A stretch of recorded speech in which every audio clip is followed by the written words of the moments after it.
first of all, had more than 25 years. You've seen a lot. You've seen the industry develop. What is for you the most important or influential trend in those past years in the fleet and mobility sector? That's a good question, because I think there's a lot of things that has happened in the last 25, 30 years. I've been in the industry. It has been an industry that has evolved immensely. I guess the biggest, I would say, trend that we have seen is, to some extent, this, let's say, movement from ownership to usership.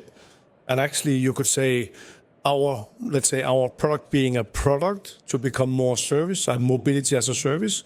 And that is a very profound trend that we have seen, and it's still going very strong. And that will, I think, keep going for the next 5 to 10 years. Yeah, and how do you see that a development when you look at, for example, Ayvens, but also maybe at previous companies you've worked in?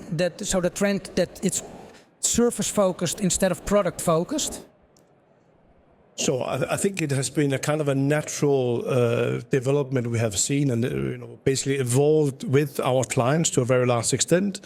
I think the beauty of our business is that we do the financing bit and we do all the services, and it has been kind of naturally to enhance the services that we are doing for our clients, and actually in very close cooperation with the clients. Typically, they have actually been asking for things we did not necessarily have, and with that we have innovated and develop new product services with the market and with the customers. Yeah. I think it's interesting that you mention the trend from product to services instead of the electrification, which is also a big trend, of course. No, so I think, and that's, you said over the last 25, 30 years, but you're right. If you look at the last couple of years, and it's a bit of a revolution, the electrification is complex in the sense that first of all, there's a lot of factors that we as a company do not control: subsidies, taxation, and I would say, of course, the manufacturers.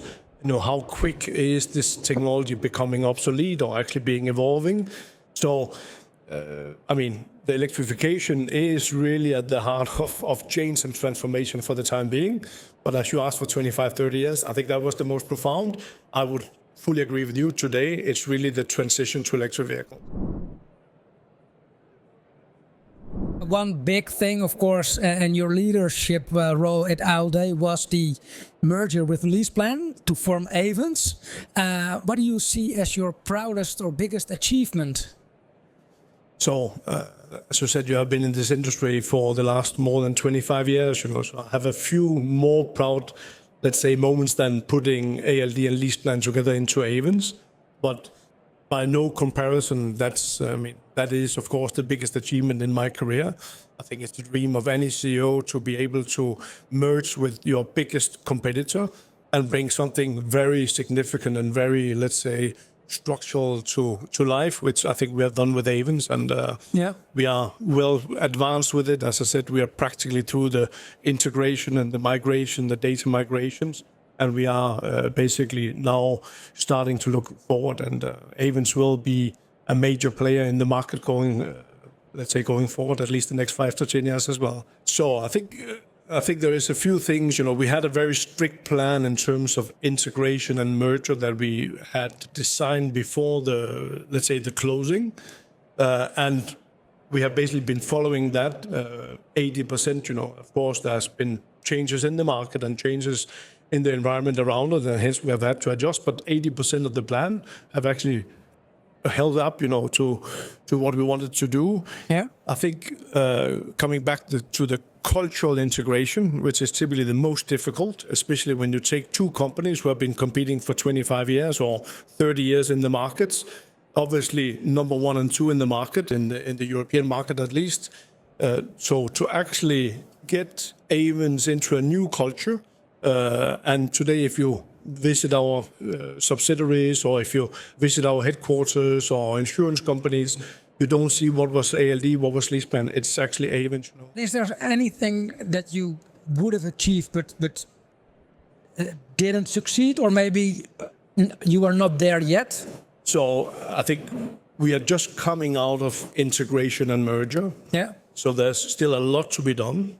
And of course, when you do an exercise like this, the organization becomes extremely internally focused. And we said from the start, this is about, speed trumps perfection. So we are not where we want to be. And in that, of course, in that process, our customers have not seen us as innovative as we used to be. They have not seen us, as active, in actually, let's say, making the mobility space. But it's natural. But of course, that's one of the areas where in a market that is transitioned very quickly, it's obviously one of the areas that, you cannot do much, but where it would have been nice if we could have done a bit more. Of course, your successor is already announced, Philippe de Rovira. What are the key criteria used by the board in selecting him as your successor, as CEO? So, Ayvens is a bit of a strange animal because we are a bank, but we are also an automotive company. We are a service company.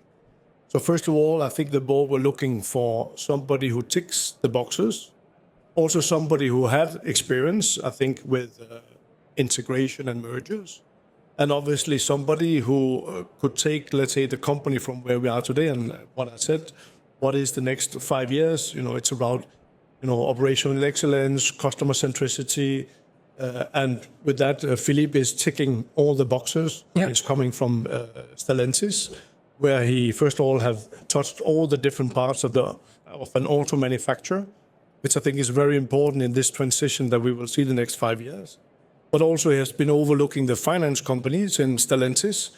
And last but not least, he have actually been heading the big merger between Peugeot and Opel when that happened some years ago. So I think I'm very happy with the choice. I think the board has done a really good job to actually find my successor.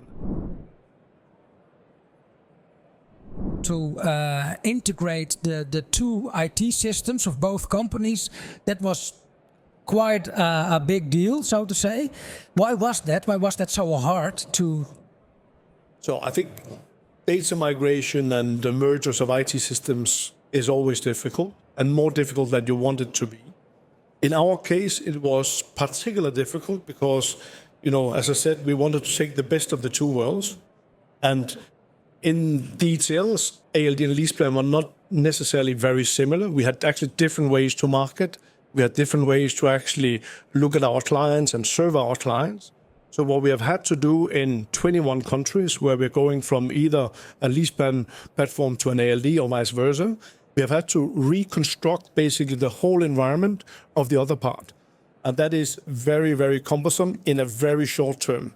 So overall, I think that's really, it's much more than just a data migration. It's actually building a lot of new functionalities on an existing platform and train and get, let's say, the staff to understand how the new processes will work as well. You said in a previous interview with Fleet Europe that focus is shifting more on margin than fleet growth. Now you're also mentioning it's about the margin. Was that a change of thinking for a lot of people in the company? Yeah, I think so. First of all, what happened, at closing, Ayvens became a bank. That means, some of the metrics obviously changed, the way that you actually report and also report to the regulator. And what we could see is that our margins as a, let's say, return on earning assets were declining quite fast, partly because electric vehicles were substantially more expensive and we did not see the margins follow. And I think in the industry, we have had a tradition of counting cars.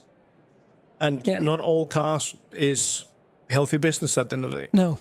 So you're right. We have done a significant job in looking, first of all, on the markets that is profitable and the ones that is not so profitable. We've been looking at some of the segments, some of our clients, some of the partnerships we have. And we have ensured that we are now engaging where we have typically the best returns. One of the very clear results is that in the UK, where there is a lot of, let's say, business through brokers, it's not all of it that is not good, but a big part of it is very low margin, quite a high risk profile, and we have basically exited that business, So we have probably defleeted in the UK in the last 18 months, 50,000 units, So a very selective way of looking at how we want to actually do our business.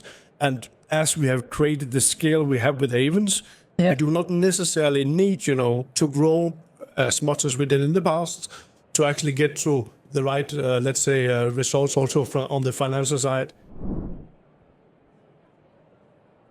Have you seen a lot in the industry, a lot of developments? You have done a big merger. You've seen now also the electrification going further, the shift from cars to mobility. In this complete transition of electrification from cars to mobility, is there some advice you could give fleet managers to move in that flow of that transition? Yeah, I think, so first of all, I think work with professional people. I think that's really important. So I think, in the fleet business, there is a lot of very good suppliers and partners.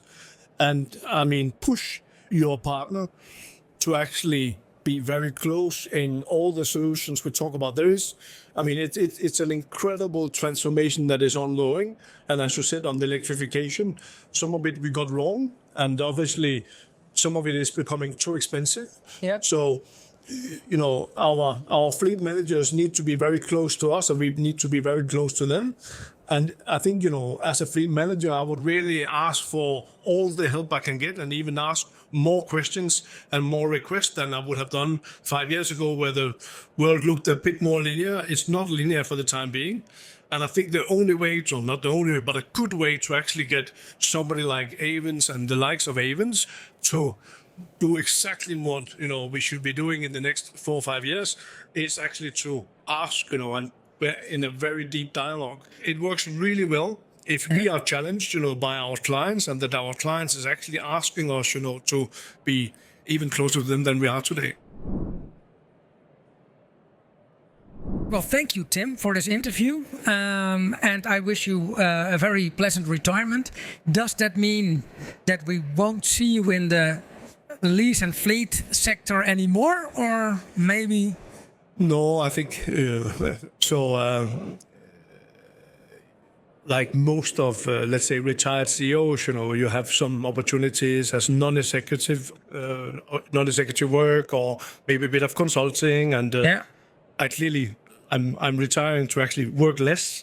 Yeah. I will have a much more flexible life, also more time with my family. But clearly it would be nice, and I'm planning, to do a bit still in the fleet industry, because I think that's where, my heart is at the end of the day. Yeah, I understand. Thank you very much. Thank you. Thanks a lot.